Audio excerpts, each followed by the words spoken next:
இதோ சீக்கிரமாய் வருகிறேன் என்று காலத்தின் அருமையை நமக்கு கற்றுக் கொடுக்கிற ஆண்டவராகிய இயேசு கிறிஸ்துவின் நாமத்தில் உங்கள் யாவருக்கும் என் அன்பின் வாழ்த்துக்கள். இதோ சீக்கிரமாய் செயல்படுவோம்.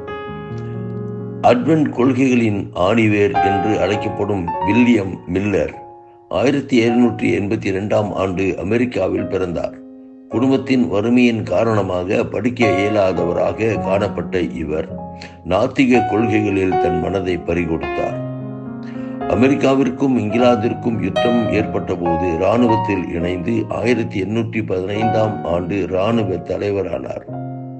பின்னர் ஓய்வு பெற்று கிராமத்தில் எளிய வாழ்வு நடத்தி வந்தார். 1816 ஆண்டு இவர் வாழ்வில் ஒரு மாறுதல் ஏற்பட்டது. ஆலயம் ஒன்றில் கேட்ட செய்தி இவர் மனதை மாற்றியது. தேவ பிரசன்னத்தை உணர்ந்தவராக தன் உள்ளத்தை இயேசுவுக்கு அர்ப்பணித்தார். 2 வருடங்கள் வேதாகமத்தை ஆழ்ந்து படித்தார். தான் அறிந்த செய்தியை பிறருக்கு அறிவிக்க வேண்டும் என்று உள்ளத்தில் உந்தப்பட்டாலும் மீண்டும் 5 வருடங்கள் வேதாகமத்தை கற்றுக்கொள்ள ஆரம்பித்தார். 1831 ஆண்டு ஆண்டவர் வழி திறந்தால் வெளிப்படையான ஊழியம் செய்வேன் என்று தன்னை அர்ப்பணித்தார். இயேசு கிறிஸ்துவின் 2ஆம் வருகையை குறித்து பேச வேண்டும் என்பது இவரது உள்ளத்தின் வாஞ்சை. பல கிராமங்கள் நகரங்கள் சுற்றி திரிந்து இச்செய்தியை பறைசாற்றினார். 50,000க்கும் மேற்பட்டோர் இச்செய்தியினால் ஈர்க்கப்பட்டு தங்களை கிறிஸ்துவுக்கு அர்ப்பணித்தார்கள். சுமார் 1000க்கும் மேற்பட்ட திருச்சபைகள் ஏற்படுத்தப்பட்டன.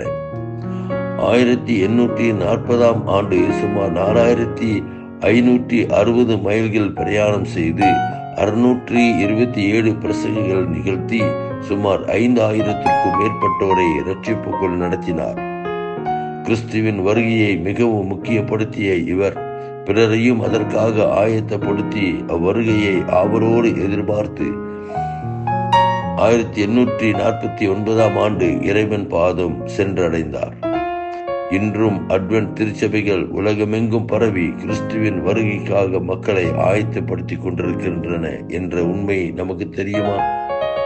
அன்பரே, இயேசு கிறிஸ்துவின் 2ஆம் வருகைக்கு பங்குள்ளவர்களாக நாம் மாறியுள்ளோமா? இதோ சீக்கிரமாய் வருகிறேன். இந்த புஸ்தகத்தில் உள்ள தீர்க்கதரிசன வசனங்களை கை கொள்ளுகிறவன் பாக்கியவான் என்றல்லவோ வேதாகமம் நமக்கு கற்றுத்தருகிறது. ஆண்டவரே, உமது வருகைக்கு ஆவலோடு காத்திருந்து பிறரையும் அதற்கு ஆயத்தப்படுத்த எனக்கு உதவி செய்யும். கர்த்தர் நம்மை ஆசீர்வதிப்பாராக.